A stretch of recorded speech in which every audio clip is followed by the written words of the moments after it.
Yeah, excellent. So thank you very much, Aaron, for agreeing to publish this strange little pamphlet, and thank you very much for inviting me to read tonight. It's been great to listen to all the other poets, but I'll get cracking. So Lives of British Shrews is a schematic representation of a day in the life of our three native species of shrew, the water shrew, the common shrew, and the pygmy shrew. So the 24-hour activity cycles of these species can be divided into 8 roughly 3-hour periods, divided equally between waking and sleeping. Broadly, shrews hunt for around 90 minutes before returning to the nest to sleep for about 90 minutes, repeating this alternation a further 7 times in any given day. It's not as simple as that, though. During periods of activity, shrews will nap for a few minutes, and they will similarly wake from sleep to engage in brief hunts. Every day in their short lives follows this pattern, with courtship, mating, and reproduction added to the mix in spring and summer. The sheer relentlessness of soricine life is driven by shrews' need to find enough food to meet the demands of their conflagratory metabolisms. Shrews need to consume more than their own body weight in food every day if they are to survive. If they go without food for more than 3 or 4 hours, they fall into comas, with the death following rapidly. So the form I've devised for the poem reflects this activity cycle, with regular script indicating waking and italic script indicating sleeping, or more accurately, dreaming, because I give myself license to depart from shrews. I'll read 6 or 7 sections from the poem taken from various places. First section, Sorex. Arrhenius prowling Microtian muck maze, undergrass root tunnel creeping with crawlers, blind writhers lit by vomeronasal and ultrasound echolocation.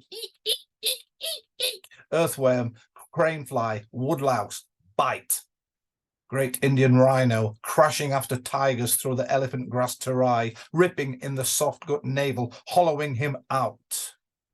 Under call fat frettage of fan vault grass caves, miniatus flails meet seeking vibrissae, fiber optic face ones shorting and sparking in the auray of harvestmen, the halos of spiders, the electrical fields of hook-footed centipedes and jawhorn stag beats, sinking her 32 oligocene daggers in the proto-flesh and hemolymph of the Cambrian arthropoda. Dead field mouse tidal on the riding bier of self, born on the black and scarlet backs of Necrophorus vespiloides. Neomis, plunging sheath of silver, shattering shoals of 3-pine stickleback, snipping the pincers of white-clawed crayfish, the armoured elytra of Disticus marginalis, wringing out its moleskin pelt in the skin-tight subsod burrow. Phobetor. Owl, what is an owl? Sudden soft night wind, notching his ear and bowling me over. Buried alive in the ashbowl larder with the hyphae of cramp balls and emerald borer, gulped down by squeakers or ground to dust and fed to babes in tit milk. A human is shoes, vibration, shadow, stink, we flee. Is it shrieking or screaming? Midge or mosquito? Little ghost grass pig squealing? No? Garden tiger, needle teeth, lining them up between the mint beds on Mr. and Mrs. Turner's doorstep, where Frank now sits in vest and braces, wreathed in pipe smoke, pint mug steaming as they scuttle between his carpet slippers. Did he tempt them with whiskers? Piglets stiffen in daybreak dew, pale bellies still yielding. That's where we get in, when he slings them into the mint beds, and one was a little stiff ghost. Big black water boar up on his hind legs, roaring his megahertz, gone. Amoebic floater in the pinprick pupil. Hivaro shaman travelling the grass groves, hunting blind worms and wood mice. Leopard slugs pelted in slime ayahuasca. Eel pursues in murky waters, impale him through the fontanelle, shrinking his head, shrinking his dreaming, his ever-expanding mind. The blue fulmar. brought back from black by a teat pipette and a 7% glucose solution, there was a light, a twittering voice there thinly. Come to the light, little Sorex, come to the light. And the light was the brilliant liquid blackness of the Googleplexian pinhead eyes of the soricine pleroma, dark sparks of the star we rode as spores from abyssal camelopardalis.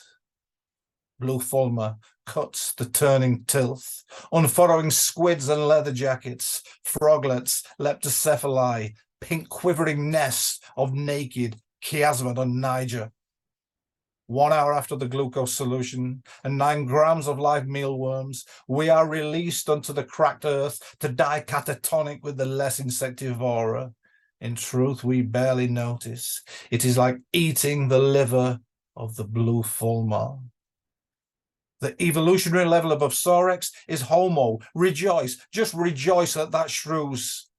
Or licking the endogenous DMT from sapiential cerebral spinal fluid. They can be induced to release it by means of intraspecific violence. Otherwise, the entry point is the easily hollowed out ear. Like Sorex, they have 2, like the handles of the FA Cup, or the greater white-toothed house shrew, enigmatic Etruscans, materialized like bug-eyed ghosts from the hepatic cells of the blue fulmar. Solitaire.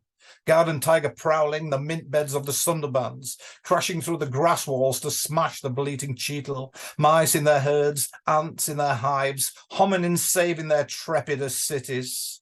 Hauls off the limp deer and eats alone, in a circle of snarling jackals. From the nettle beds the roar of a gaining rival garden tiger, but the little one is gone, the legs of a grasshopper dangling limp from a clefted branch of hogweed.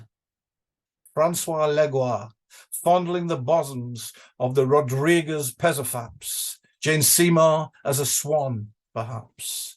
Catnap in the catnip, not knowing or caring that she might never wake from the dream of Francois Legoire, fondling the bosoms of the Rodriguez Pezophaps, the jaws of the raving centipede.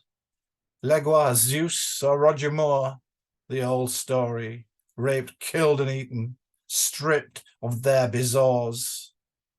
Sleeping shrews, circling the zoocotic perimeter, spiraling over and roaring aloft to the constellation of the solitary thrush, formed from the stars of the hydra's tail, and even there, the owl. Kursk. When Pavel Romistrov's 5th Guards tank army, steal, exchanged point-blank broadside with Hoth's 4th Panzers on the banks of the Pizol at Prokhorovka, VP Tevlov was examining the stomachs of 2,486 Pizol grayling, of which 262 contain mammalian remains, comprising 275 individuals, 270 of which were Sorex Arrhenius, 5 possible Kazakhs, Ukrainian Volksdeutsch. Step raised and sown with salt, burnt out Panzers and T-34s, seething battalions of hominin corpses, leaking casters into the Vol runs.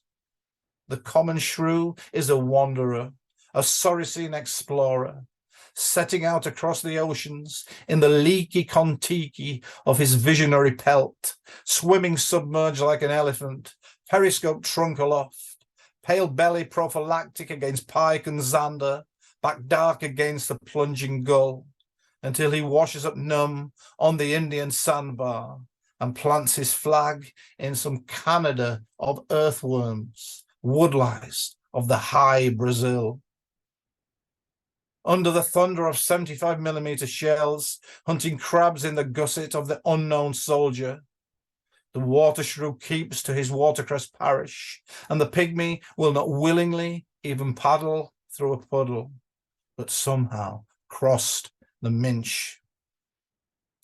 Sapientium Sodices.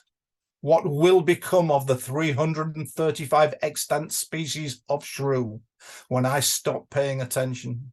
When wind farms and electric cars have achieved their scorched earth Pax Romana, they will of course plummet to extinction, but some will survive and they will be ungrateful. I am giving a common shrew a full body massage, greasing the pink of its exposed skin with the fat of the fulmar. Not even Jimmy Savile has interfered with the shrew. What can we pray for? An asteroid, an epidemic, Chernobyls and Hiroshimas? Will I be the one that comes through to see it all begin again, to smear mistletoe berries on apple tree branches, exterminate the marmosets and monkeys? Frank Turner lived symbiotically with his shrews, providing mint beds and whiskers, in turn receiving pleasure. His cat was a cunt. The wisdom of shrews, acquired leaning over Frank Turner's gate, sitting in the scrapyard at Monomac Engineering, in a ditch at Thornmoor, my sister's pocket, at the edge of every summer path a sweaty biped travels. Interpreted meaning, embrace the blue fulmar. Oh, hearken ye Gentiles, embrace the black blue fulmar.